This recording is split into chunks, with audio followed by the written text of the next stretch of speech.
What's up, guys? This is Adam from esportsheaven.com, and I'm here with Angelic. How are you doing today, man? I'm doing pretty good. I'm pretty excited, and a lot of marbles, so I'm pretty happy, actually. That's great to hear, man. So walk me through your matches. I'm sure you've gone through the gauntlet. Yeah, there was about 4 people in my pool who I would consider threats. People that I can definitely beat, but if I'm not careful, they could beat me. And they were actually all on my side of the pool. So second match, I lost to a SoCal player named Manic. Very strong player. He just played very well and sent me to losers. So after that, I had quite the run through losers bracket, and I ended up beating Abigail to make it out of my pool. So, yeah, definitely tough. Yeah. Sounds like you had some killers in there. But you talked about some of the other upsets that have happened in the tournament. Well, what is going on in the world of Marvel, man? I think everyone's really hungry. I think everyone really wants it this year. I mentioned it earlier. I'll say, Flocker's out. Jan is out. Jan, who just got second at CEO. You go from second place on the cusp of winning your first major to not making it out of pools. There is so much talent in the game right now. The game's been out for quite a few years, no patches. So everyone really, when you find stuff out, it's yours to keep. So everyone's worked really hard, and it's just hectic this year. Everyone wants it really bad, so a lot of upsets for sure. Oh yeah. It seems like there's a lot of the hunger. I mean, and Justin Wong, he put out those bounties. Probably added to the hunger too. Do you feel like more people should do that? Like have these bounties out for things? I think it spices things up.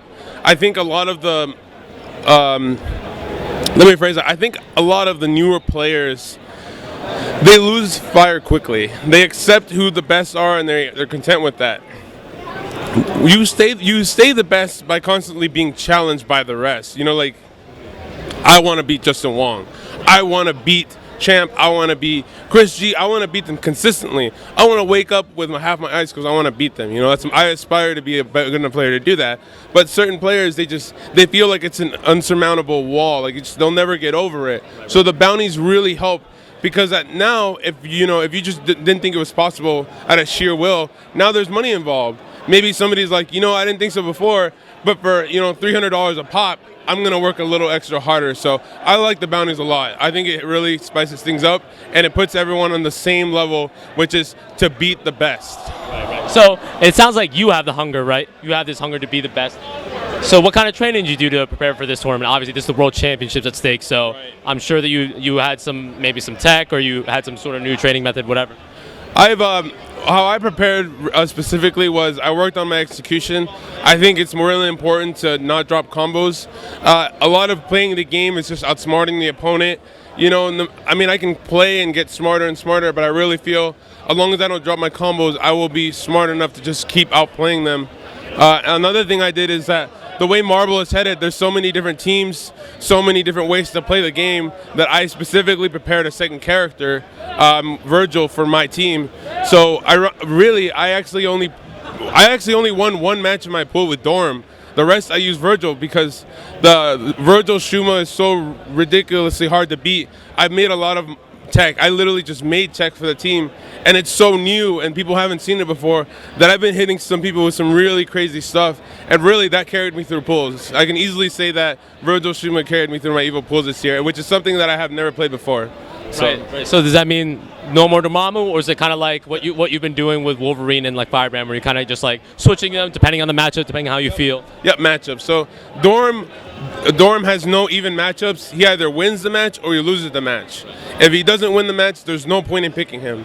So if he doesn't win the match, it's Virgil time. Virgil time. Yep. He'll definitely. Dorm will still the main squad though. Okay. Dorm's still the main squad. What about Firebrand and Wolverine? That team is more of a counter pick on my point character, so I really only use that team against big bodies. And since Jan's out, the only other big body player is KBR, really. So he's probably the only person I would pick the Fireman team on. All right, sounds like you have a game plan, but Yeah. So that with that in mind, how confident are you, man? I mean, you've talked about how these are these killers out there. People are hungry. Are you feeling confident? You still think you can take this, or? I think if I don't believe in myself, then who will? Right. I always believe in me. I always think I can do it. There's not a player out there that I have not beaten. I've beaten Justin, I've beaten Champ, I've beaten Chris, all in tournament, various different tournaments. No matter how long ago, I've already showed myself that it's possible. So I definitely feel like I can get far, and I will get far if I work hard enough. So that's great to hear that you believe in yourself. But there have been times where obviously you've probably doubted yourself. I know you've gone through some injuries this year. Talk a little bit about that. Are you on the path to recovery? Is it serious? Anything like that? So about 4 months ago, I had some unfortunate issues. I incur a lot of pain trying to use my hands. It's both of my hands, now my arms. I've seen a few doctors, and they don't unfortunately know what it is. For the path of recovery, I'm currently switching from one network of doctors to another. So it's kind of like starting from square one. But you know what? It needs to be done. To play today, to give you an idea, I probably took already like 4 different types of medication this morning to make sure I can play my pools, and that just kind of helps me get through it. Really what helps me get through it is the hype. The hype, people love to watch me play. People, are always watching my matches. They get me through the day. So shout out to the community, because that's my strength right now. Wow. I had no idea it was that serious, man. Yeah. I really... Man, best of luck in that. I know that can be really tough to deal with. Thank you. But you're a part of Brokentier too. What's it like having such awesome teammates and being a part of the crew with Kugi?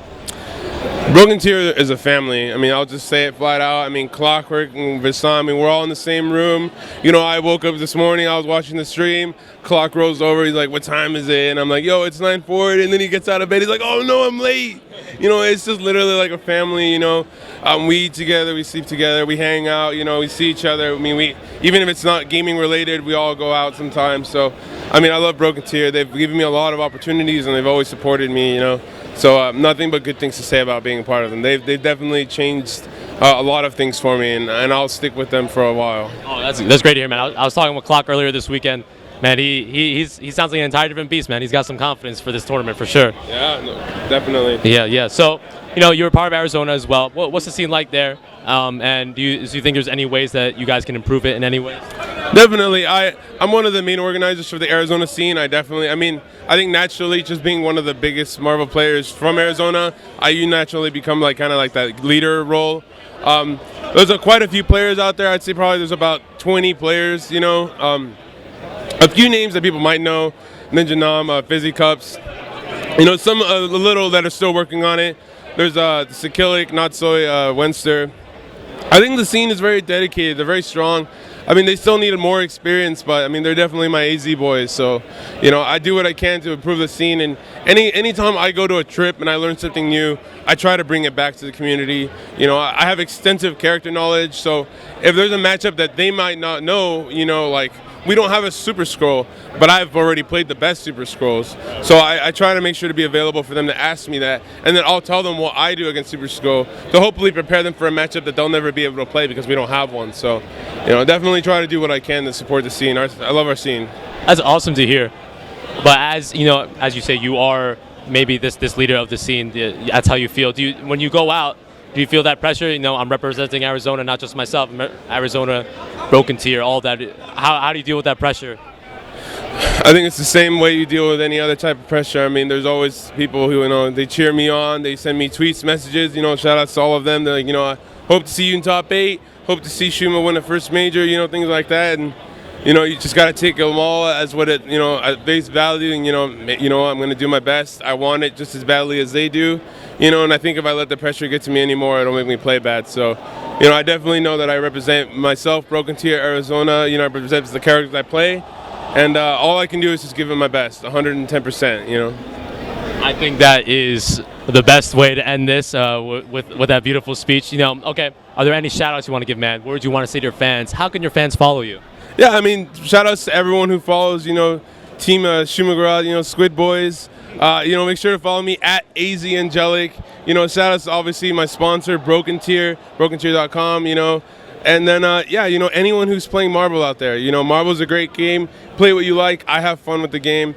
And anytime somebody says if Marble's dying, I say, listen, as long as there's somebody else on this planet that thinks they can beat me, I'm going to play Marble. Okay, there you have it, guys. Stay tuned to esportsheaven.com for more coverage of EVO 2015. Thanks, guys.